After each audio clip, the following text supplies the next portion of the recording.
26वीं आईनी तरमीम पर सदर ममलिकत ने दस्तखत कर दिया। आईनी तरमीम का गजट नोटिफिकेशन जारी कर दिया गया। गजट नोटिफिकेशन के जरिए 26वीं आईनी तरमीम नाफिज। आईनी तरमीम के मुताबिक नए चीफ जस्टिस का तकर्रुर पार्लिमानी कमेटी के जरिए होगा। वफाकी हुकूमत की जानिब से चीफ जस्टिस की तैनाती के लिए फौरी तौर पर पार्लिमानी कमेटी कायम करने का फैसला।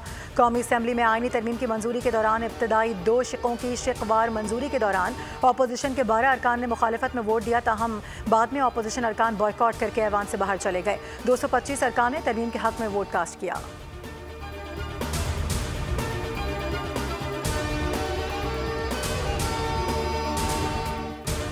महल्लाती साजिशों के जरिए हुकूमतों को घर भेजा जाता है। वज़राए आज़म की छुट्टी करा दी जाती है। आज तय हो गया कि पार्लियामेंट सुप्रीम है। आज तारीखी दिन है। कौमी यकजहती और इत्तेफाक राय की शानदार मिसाल कायम हुई। 26वीं आईनी तरमीम की मंजूरी के बाद कौम को मुबारकबाद देता हूँ। वज़ीर आज़म शहबाज शरीफ का कौमी असम्बली में खिताब। कहा, अल्हम्दुलिल्लाह, जिन लोगों ने वोट डाले इसमें कोई लोटा वोट शामिल नहीं। तरह तरह के इल्ज़ामात लगाए गए, मगर इन इल्ज़ामात का जवाब देने का ये वक्त नहीं। बिलावल भुट्टो ने इस तरमीम के लिए खुलूस दिल से मेहनत और काविश की। मौलाना फजलुर रहमान का भी शुक्रिया अदा करना चाहता हूँ। चाहते थे कि PTI भी इसमें शामिल होती। अरकान ने अपनी ज़ाती मफाद को पसे पुश डालकर इस कारनामे को सरअंजाम दिया।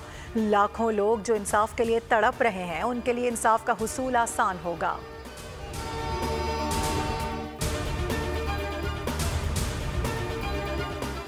एक जज से हुक्मरान पार्टी, दूसरे से हिज़्ब इख्तिलाफ घबरा रही है। पहले भी कहा था कि आईनी तरमीम को शख्सियात के बीच में यरगमाल क्यों बनाया जा रहा है। मौलाना फजलुर रहमान का कौमी असम्बली में खिताब।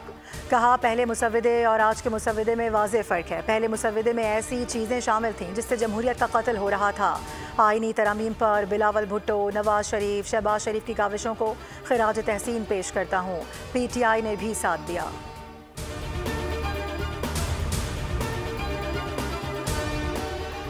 मुल्क में काला सांप इफ्तिखार चौधरी वाली अदलिया है। हमने 58 2B का इख्तियार सदर से वापस लिया तो अदालत ने अपने पास रख लिया।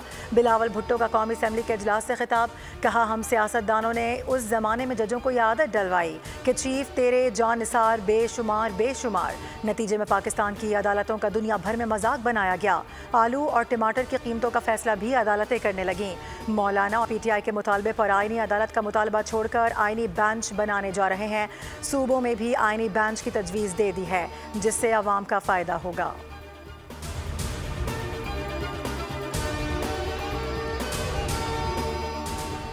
जमहूरियत जिंदाबाद, पार्लिमान पाइंदाबाद। वज़ीर आला पंजाब मरियम नवाज की 26वीं आईनी तरमीम की मंजूरी पर कौम को मुबारकबाद। कहा, 26वीं आईनी तरमीम की मंजूरी से पार्लियामेंट को वक़ार वापस मिला है।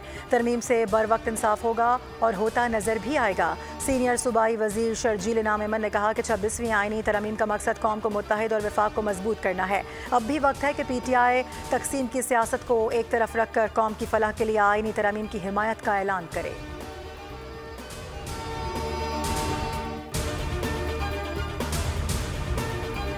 मौसमियाती तब्दीली अथॉरिटी के क़याम से मुतालिक केस पर समाअत। 26वीं आईनी तरमीम से मुतालिक दिलचस्प रिमार्क्स। जस्टिस मंसूर अली शाह ने इस्तफसार किया कि अटॉर्नी जनरल कहाँ हैं। एडिशनल अटॉर्नी जनरल ने जवाब दिया, अटॉर्नी जनरल गुज़िश्ता रात मसरूफ़ रहे इसलिए नहीं आ सके। जस्टिस मंसूर अली शाह ने मुस्कुराते हुए कहा कि अब तो सारी मसरूफियत ख़त्म हो चुकी होगी। ये केस अब आईनी बेंच में जाएगा या हम भी सुन सकते हैं। अब लगता है कि ये सवाल सुप्रीम कोर्ट में हर रोज़ उठाया जाएगा कि केस आम बेंच सुनेगा या आईनी बेंच सुनेगा। वकील फ़ारूक नसीम ने कहा कि सियासी केसेस अब आईनी केसेस बन चुके हैं। जस्टिस आयशा मलिक ने मुस्कुराते हुए रिमार्क्स दिए कि चलें जी, अब आप जानें और आपके आईनी बेंच जानें।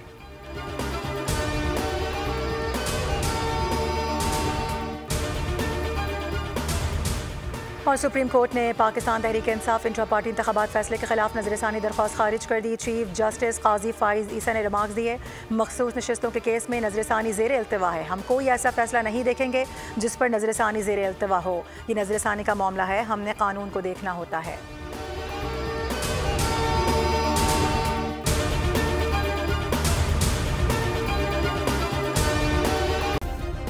सब्सक्राइब करें और बेल दबाएं ताकि कोई खबर रह न जाए।